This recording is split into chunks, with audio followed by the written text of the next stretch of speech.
노포님이 계속되니까 굉장히 부르기 어려운 찬양이에요. 좋은 찬양을 좀 쉽게 만들었으면 더 좋을 텐데 그런 생각을 했는지 모르겠지만 그냥 제가 혼자 해석하기로는 부흥이 쉽지 않습니다. 최선을 다해야 됩니다.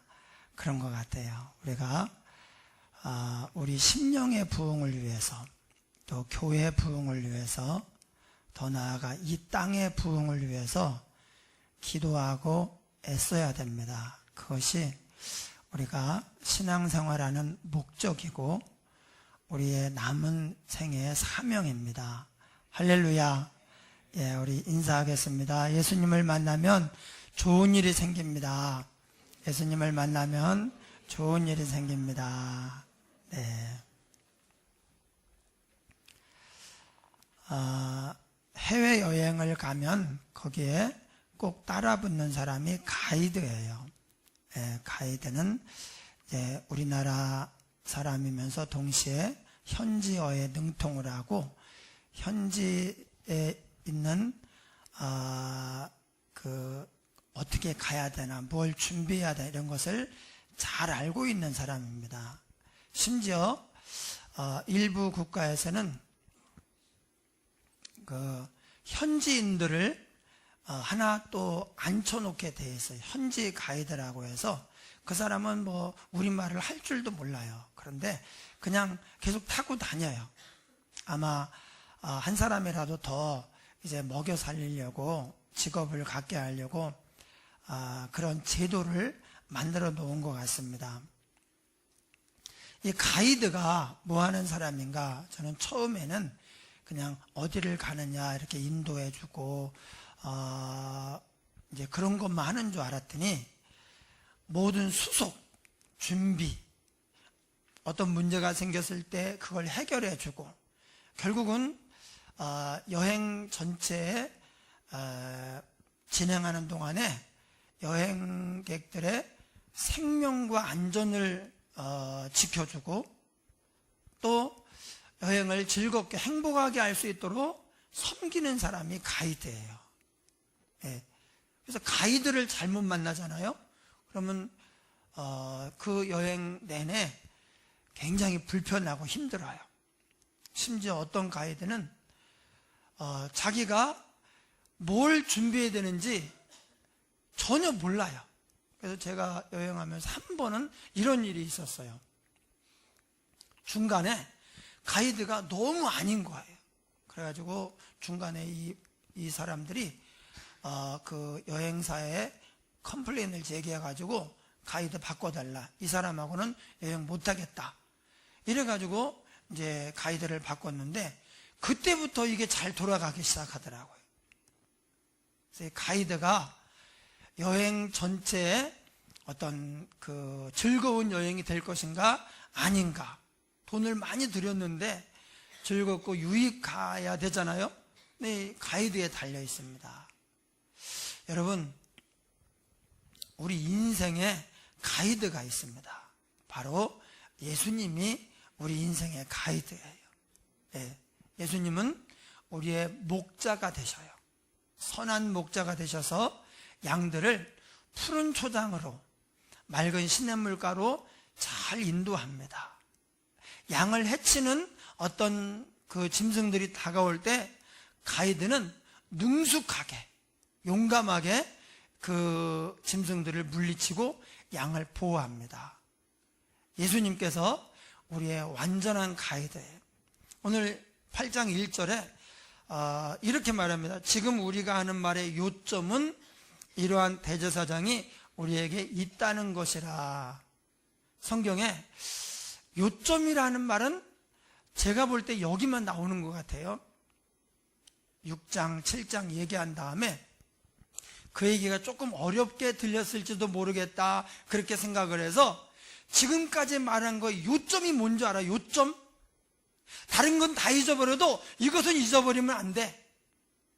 지금까지 지금 우리가 하는 말의 요점, 핵심, 포인트가 뭐냐? 이건 이제 기억을 해야 돼요. 이러한 대제사장이 우리에게 있다는 것이라. 여러분, 예수님은 히브리서에 예수님을 두 가지로 크게 얘기하는데, 우리가 믿는 도리의 사도시며 또 대제사장이신 예수를 기억하라 그랬어요. 사도가 뭡니까? 사도는 보냄을 받았다는 뜻입니다. 죄인을 구원하기 위해서 예수님께서 하나님 아버지의 보냄을 받아서 이 땅에 오셨습니다. 그래서 그것을 사도라고 말해요. 예수님이 이 땅에 오신 이유가 뭐냐? 우리를 구원하기 위해서, 죄인을 그 죄 문제를 해결하고 천국의 백성으로, 하나님의 아들, 딸로 만드시기 위해서 이 땅에 오셨어요. 또 예수님은 사도일 뿐만 아니라 제사장입니다. 제사장은 무엇입니까? 죄인을 하나님께 데려가는 자예요. 그 일에 있어서 예수님은 완벽한 가이드예요. 뭐가 뭔지를 정확히 아셔요. 그리고 가이드는 알기만 하면 안 됩니다. 준비를 하고 있어야 됩니다. 입장료가 얼마가 필요한데 거기 입장료가 1인당 3만 원입니다. 그런데 준비를 안 해놓으면 큰일 나는 거죠. 예수님은 우리를 하나님께로 데려가는 가이드로서 어떻게 하면 우리가 천국에 갈 수 있는지 아셔요. 그뿐만 아니라 예수님은 그 필요한 것을 다 가지고 계십니다. 제사장이기 때문에 예수님께서 이제 죄인이 거룩하신 하나님께 갈 수가 없어요. 반드시 가야 되는데, 그렇지 않으면 하나님께 못 가면 지옥을 영원히 살아가는 거 아닙니까? 반드시 가야 되는데 죄가 있기 때문에 갈 수가 없는 거예요. 예수님은 우리를 위해서 자기 몸을 속죄 제물로 드리시고, 제사장들은 제물이 있어야 되는데 예수님이 드린 제물이 뭐냐? 자기 몸을, 자기 자신을 우리를 위한 속죄 제물로 드리시고, 그래서 우리의 죄 문제를 완벽하게 해결을 하고, 그리고 우리를 이제 천국으로 인도해 가십니다. 여러분, 세상에 수많은 종교가 있습니다. 그 종교들이 결국은 이런 말을 하는 거예요. 내가 가이드입니다, 이렇게 말하는 거예요. 교주들이 하는 얘기가 사실은 전부 다 그렇게 얘기하는 거예요. 안 가봤지만, 안 죽어봤지만 내가 볼 때, 내가 생각할 때 이렇지 않겠는가? 그러니까 우리가 이렇게 살아야 됩니다, 내 말을 들으시오, 나를 따라오시오, 다 그렇게 얘기하는 거예요. 그런데 한 사람도 죽어본 사람이 없어요. 한 사람도 갔다 온 사람이 없습니다. 그런데 예수님은 달라요. 거기에서 오셨어요. 우리가 가야 할 본향 천국에서 오신 분이 예수님이에요. 예수님은 내가 안 가봤지만 그럴 것 같습니다, 그렇게 얘기하지 않습니다. 나는 길이요 진리요 생명이니 나로 말미암지 아니하고는 아무도 아버지께로 올 자가 없느니라. 예수님은 거기서 오셨기 때문에 어떻게 가는지를 아셔요. 우리를 위해서 오셨고, 우리를 데려가기 위해서 제사장으로 사명을 감당하십니다. 그리고 우리를 위한 생명이 되시고, 우리의 길이 되시고, 진리가 되시는 분이에요.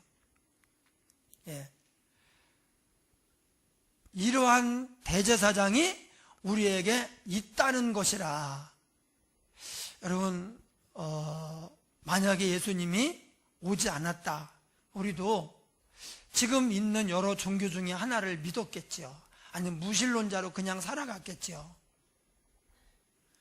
가본 적도 없고 죽어본 적도 없고, 그러면서 내세가 아마 이렇지 않겠는가, 그러니까 우리가 착하게 살아야 된다, 뭐 돌을 닦아야 된다, 해탈을 해야 된다, 이렇게 얘기하는 그 얘기를 우리도 하나를 선택해서 갈 수밖에 없어요. 그런데 그들은 좋은 가이드가 아닙니다. 왜냐하면 아무것도 모르기 때문에. 그냥 추측만 하고 이럴 거라고 생각하기 때문에 정확하게 알고 있는 게 아무것도 없는 거예요. 혹 안다고 해도 자기들이 죄인이기 때문에 죄 문제를 해결하지 않고 어떻게 천국에 갑니까? 모든 사람이 다 죄를 범하였음에 하나님의 영광에 이르지 못하더니, 그런데 예수님은 죄가 없으신 분이에요. 예수님이 왜 동정녀 마리아에게 탄생을 했는가? 남녀 관계를 통해서 태어나면 종의 자식이 종이듯이, 돼지가 새끼를 낳으면 돼지이듯이 죄인의 후손은 죄인입니다. 예수님이 죄인으로 오셨으면 우리를 위해서 죽을 자격이 없는 거예요.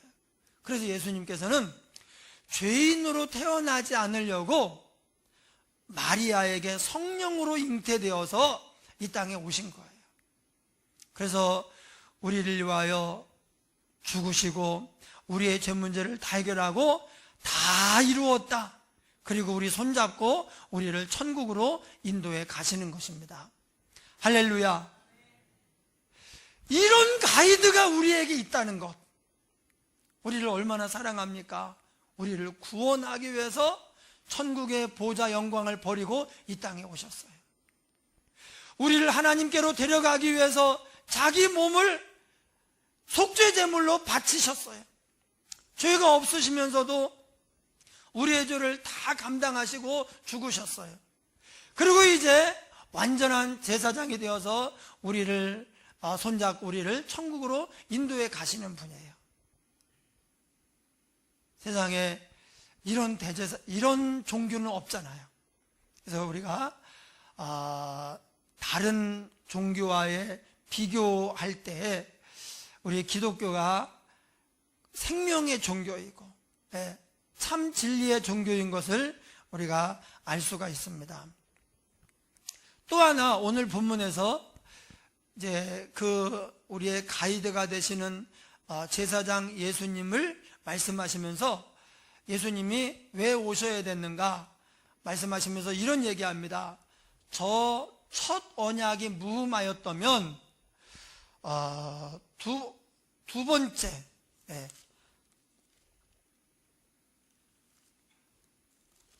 첫 언약이 무음하였더라면 둘째 것을 요구할 일이 없었으려니와, 이렇게 말씀하세요. 첫 언약이 뭐냐? 구약을 말합니다. 모세오경 율법, 십계명이 대표하는 율법을 첫 언약이라고 말해요. 근데 첫 언약, 사실 말씀 자체는 흠이 없지만 사람들이 불순종함으로 말미암아 구원에 이르지 못하게 되었어요. 실패했습니다. 그래서 결과적으로 첫 언약에 하자가 생겼어요. 그래서 하나님께서 어떻게 하셨는가? 두 번째 방법, 흠이 없는 완전한 방법을 준비하셨는데 그것이 뭐냐? 새 언약입니다. 그래서 옛 언약, 새 언약. 신약은 앞에 마태복음, 마가복음, 누가복음, 요한복음, 복음서가 4개가 나옵니다. 이 복음서는 예수님의 탄생부터 죽으심까지 예수님의 생애, 그의 가르침, 그의 사역을 기록한 책이에요. 그래서 예수님의 삶이 복음이에요. 예수님의 말씀이 복음입니다. 그리고 사도행전에서 그 복음이 어떻게 퍼져나갔는가, 그리고 서신서에서 그 복음이 퍼져나가서 세워진 교회들에 대해서 하나님이 권면하시는 내용이 나오고, 마지막에 예수님께서 이제 심판주로 오셔서 세상을 심판하고 우리를 구원하신다는 요한계시록으로 이렇게 끝납니다. 신약은 전부 다 예수님에 대한 이야기입니다. 그래서 새 언약, 신약, 새로운 약속이란 뜻이에요. 새 언약입니다. 구약, 옛날 약속이란 뜻이에요. 이 약자가 약속할 때의 약자예요. 어떤 사람은 이 약방할 때 약자인 줄 아는 사람이 있어요. 그래서 성경을 읽으면 이게 우리의 약이기 때문에 병이 낫는다. 그 말도 맞긴 맞아요. 말씀 읽고 은혜 받으면 마음의 병도 낫고, 마음의 병이 나으니까 육체의 병도 낫고, 관계, 깨어진 관계도 회복이 되고, 그래서 치료하고 회복시키는 역사가 있어요. 그러나 신약의 약자는 약속할 때의 약자예요.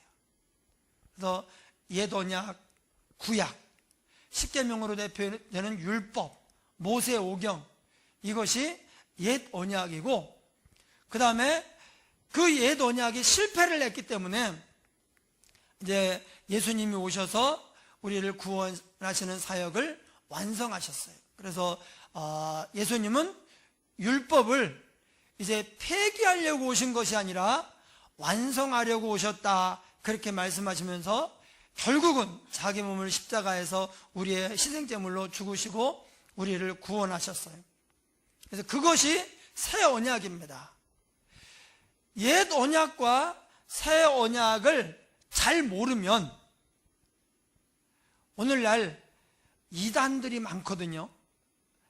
헛소리 하는 사람들이 참 많아요. 그런데 그게 다 어디서 오느냐? 옛 언약과 새 언약을 잘 모르면 그 사람들이 하는 얘기가 그럴듯해 보여요.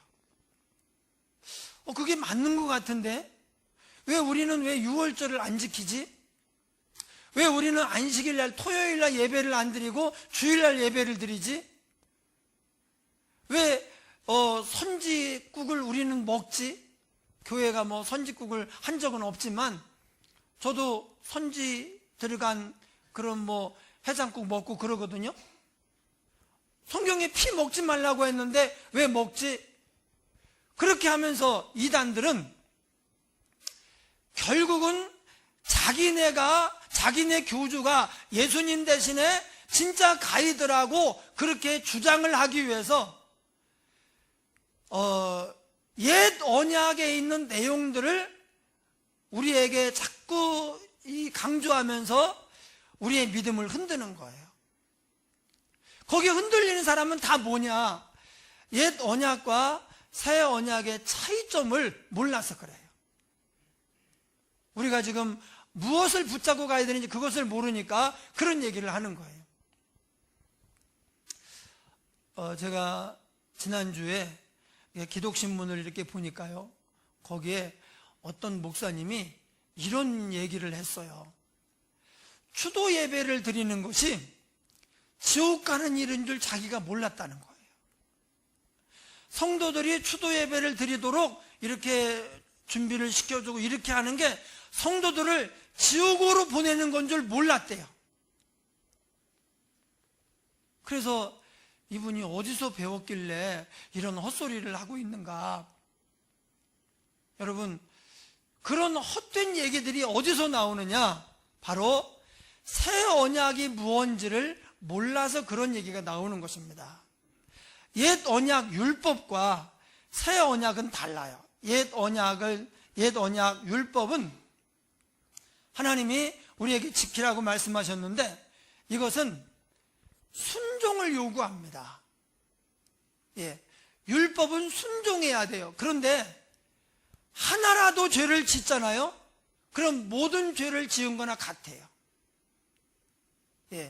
잘 먹다가 독도 있고 뭐 독약도 있고 뭐 아닌 것도 있고 좋은 음식도 건강에 좋은 것도 있고 막 있는데 잘 먹다가 독약을 한 번만 먹으면 죽는 것처럼 죄의 싹은 사망이라 죄는요 하나만 지어도 죽는 거예요. 그런데 유대인들 가운데 율법을 받은 사람들 가운데 죄를 하나도 안 지은 사람은 없어요. 그래서 모든 사람이 죄를 범하였음에 하나님의 영광이 이르지 못하더니 그랬습니다. 그래서 하나님께서 그냥 놔두면 안 되겠다. 그래서 다시 이제 대안을 찾아가지고 우리에게 보내신 분이 예수님이에요. 그래서 예수님이 새 언약의 주인공이시고 더 좋은 언약의 보증이시면서 우리를 구원하시는 참된 구원자가 되시는 것입니다. 이것을 은혜라고 말합니다. 그래서 구약은 율법이고 율법과 대칭되어서 지금은 우리가 은혜로 구원을 받았어요. 우리가 순종을 해야 됩니다. 지금도 하나님 말씀에 순종을 해야 됩니다. 그러나 이 순종은 구약시대의 순종과 달라요. 구약시대에는 구원받기 위해서 순종을 해요. 신약시대에는 은혜로 구원을 받아요. 그래서 신약시대에 가장 필요한 것이 뭐냐? 새 언약이 요구하는 것은 바로 믿음입니다. 믿음. 네. 구약이 요구하는 것, 율법이 우리에게 요구하는 것은 순종입니다. 근데 순종하다가 하나만 잘못돼도 바로 죽음이에요. 그래서 지금까지 한 사람도 율법에 순종하여 구원받은 사람은 없어요. 원래 죄인으로 태어났어요. 그래서 행하는 게 다 죄예요. 나름 뭐 결심도 하고 노력도 하고 애쓰지만 율법이 요구하는 구원의 조건에 도달한 사람은 한 명도 없습니다. 그래서 율법은 결국 우리에게 뭐라고 말씀하시는가? 율법의 역할이 뭐냐? 내 힘으로 안 되는구나. 내가 아무리 노력하고 애쓰고 힘써도 울어도 아무리 매달려도 내 힘으로는 아무것도 할 수 없구나. 나한테 예수님이 필요하구나. 이것을 깨닫게 하는 것이 율법의 역할입니다. 그래서 예수님이 오셔서 우리를 위해서 행하시는 거예요. 그래서 여러분, 믿음이 무엇입니까? 율법은 순종을 요구하고 은혜는 믿음을 요구합니다. 믿음이 뭐냐? 이거 잘 알아야 돼요. 이거 모르면 나중에 딴 데 가서 누가 헛소리하면 그 말이 맞는 것도 같은데, 만약에 그 추도 예배들이 이건 또 뭔 얘기야 하면서 거기에 솔깃할 수가 있어요. 믿음이 뭐냐? 믿음은 예수님을 내 마음에, 예수님을 나의 삶에 모셔드리는 거예요. 영접하는 자, 곧 그 이름을 믿는 자들에게는 하나님의 자녀가 되는 권세를 주셨으니, 영접하면 그냥 자녀가 되는 거예요. 나를 위해 오셨고 나를 위해 죽으신 그 예수님의 희생과 공로, 하나님의 사랑을 그냥 인정하는 거예요. 예수님을 내 마음에 모시면, 영접하면 그게 믿음이에요. 믿으면 하나님의 자녀가 되는 거예요. 여러분, 추도 예배를 드렸다고 그분의 논리가 어디서 시작되는지 모르겠어요. 아마 추도 예배가 죽은 조상은 혼을 불러내가지고, 그래서 그 조상에게 절하고 조상에게 밥을 먹이고 이렇게 생각을 하는가 봐요. 여러분, 우리 기독교의 추도 예배는 초혼이 아니에요. 초혼 의식이 아닙니다. 우리 할아버님이 이렇게 해서, 우리 아버님이 이렇게 해서 그 후손으로 우리가 존재한다. 하나님이 이렇게 하셨다. 그분의 유지를 받들어서 우리가 신앙생활 잘하자. 천국에서 우리를 위해서 기도하고 있을 것이다. 우리가 정말 잘 살아야 된다. 이렇게 서로 격려하고 모여서 우애를 나누고, 이게 추도 예배인 거예요. 세상에, 기독교인 가운데 세상에 어떤 사람이 초혼, 여러분, 천국에 갔든지 지옥에 갔든 조상은요, 우리가 부른다고 오지 않습니다. 오는 것 같은, 예수 안 믿을 때 보니까 뭐가 그거냐, 귀신이 오는 거예요. 우리는 죽으면 딱 가요. 그리고 더 이상 갈 수는 있지만 올 수는 없습니다. 예, 다윗이 그랬잖아요. 내가 갈 수는 있어도 올 수는 없다고. 갔다가 오는 사람은 없어요. 예, 거기서 딱 정해져 있어서 움직이지 못합니다. 저희 어머니도 가끔, 아주 가끔 뭐라고 하냐면, 이제 뭔가 좋을 때, 아이고, 우리 영감이, 우리 집사님이 지금 살아계시면 얼마나 좋을까. 그리고 또 지금 아주대 병원 그 영안실에 이렇게 납골당에 이렇게 지금 모셨는데, 가가지고는 또 말을 걸어요. 그동안 잘 계셨냐고. 그래서 내가 제발 여기 가서 말 좀 걸지 말라고. 저 위에 계시는데 왜 여기다 말을 걸어요? 여러분, 무덤에 가서 말 걸지 마셔요. 저 할망구가 지금 저기서 뭐 하는 거야? 아마 위에서 보시면 그러고 있을 거예요. 네. 여기 있는 것은 장막이에요. 껍데기.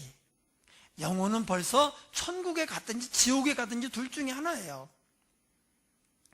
그런데 마치 초혼을 하고 귀신에게 절하는 것처럼 생각을 하는지 그렇게 생각하는 것 같아요. 그렇지 않습니다.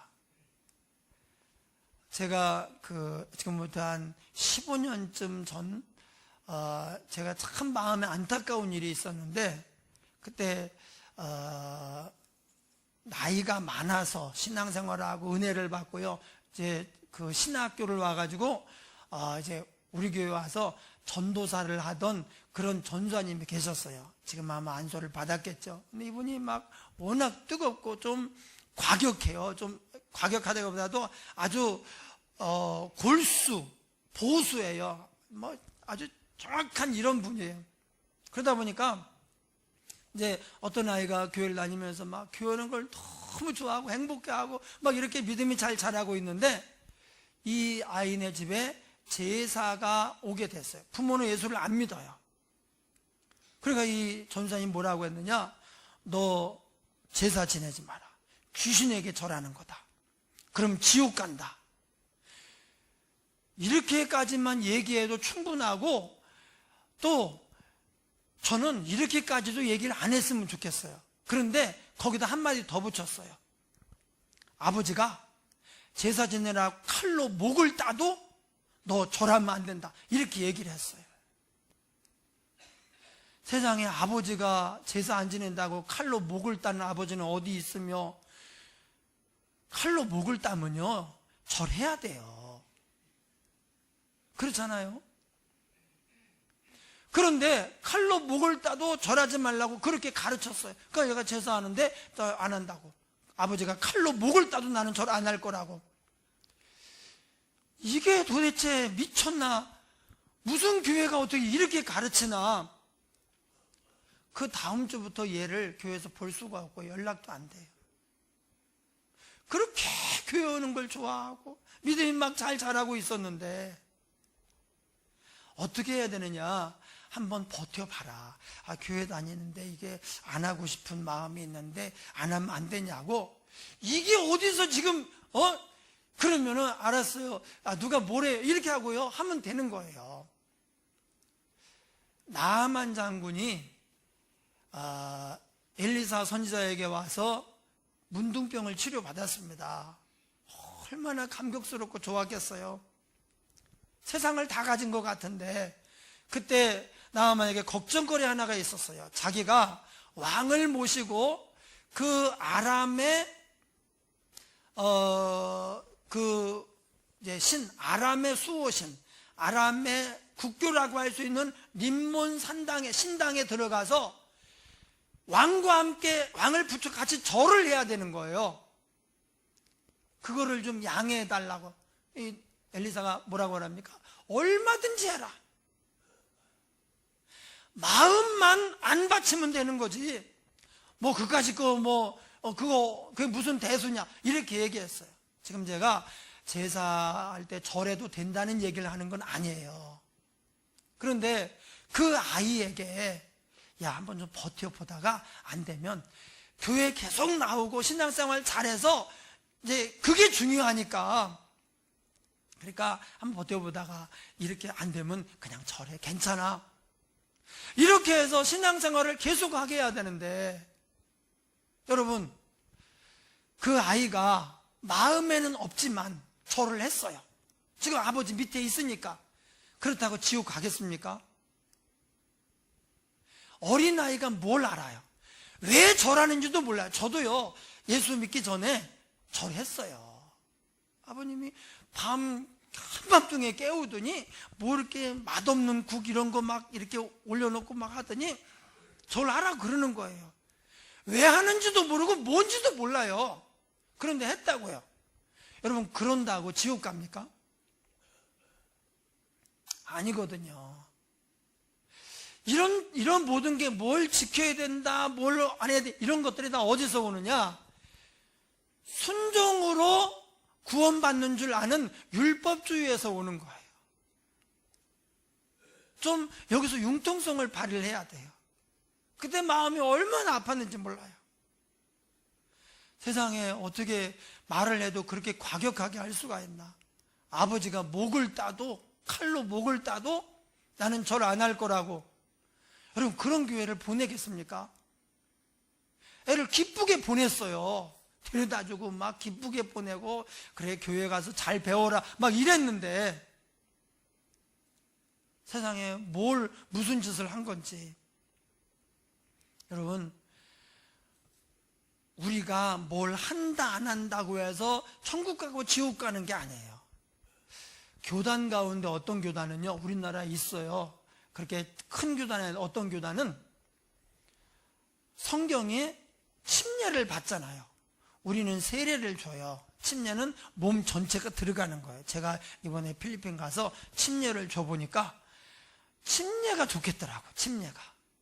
그래서 우리도 앞으로 이제 여름에만 세례식을 해가지고 바다나 강에 들어가가지고 이 침례를 하면 좋을 것 같아요. 그래서 여기저기 물어봤더니 괜찮대. 상관없대. 원래 그게 성경적이니까. 근데 이제 세례는 그건 이제 약식으로 하는, 의미를 좀 강조하고 약식으로 하는 거니까 괜찮다 그러더라고요. 그런데 그 교단에서 뭐라고 하느냐, 성경이 세례인데 왜, 성경이 침례인데 왜 세례를 주느냐, 이건 가짜다. 세례를 받지 않으면 구원받을 수 없다.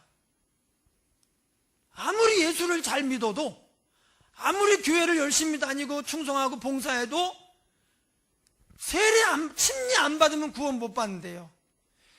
왜 이렇게 헛소리를 하느냐? 은혜가 뭔지를 몰라서 그래요. 여러분, 율법은 이겁니다.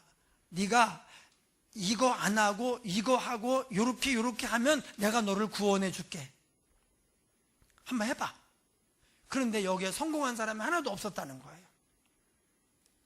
은혜는 뭐냐? 그냥 똑똑똑한 문을 두드리는 거예요. 걱정하지 마라, 두려워하지 마라. 내가 들어가서 다 청소하고 나쁜 놈들 막아주고 너를 치료하고 회복시켜주마. 율법은 네가 이 정도 수준에 올라오면 내가 너를 도와주마, 내가 너를 구원해주마, 이렇게 얘기하는 거예요. 그런데 그 수준에 올라온 사람이 하나도 없는 거예요. 은혜는 뭡니까? 그냥 우리 결혼하자 그러는 거예요. 이제부터 너는 내 아들이야, 양자로 입적하고 들어오셔서 나와 함께 사시는 거예요. 그래서 여기 뭐라고 말씀하십니까?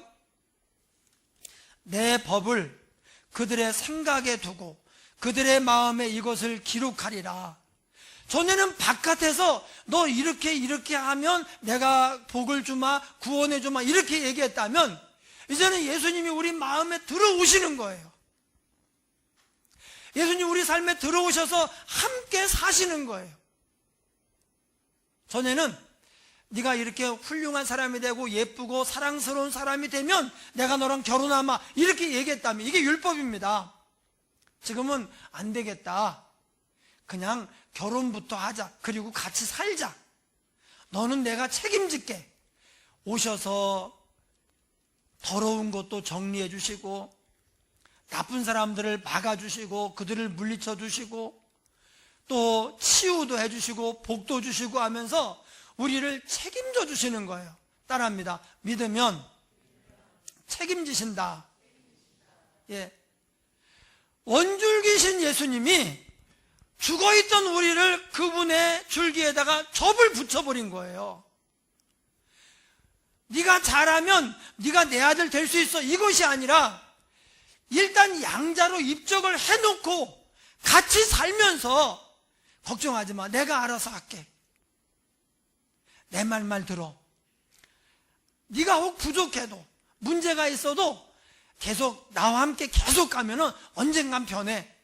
그러면서 주님이 들어오신 거예요. 그래서 예수님의 모습이 이거 아닙니까?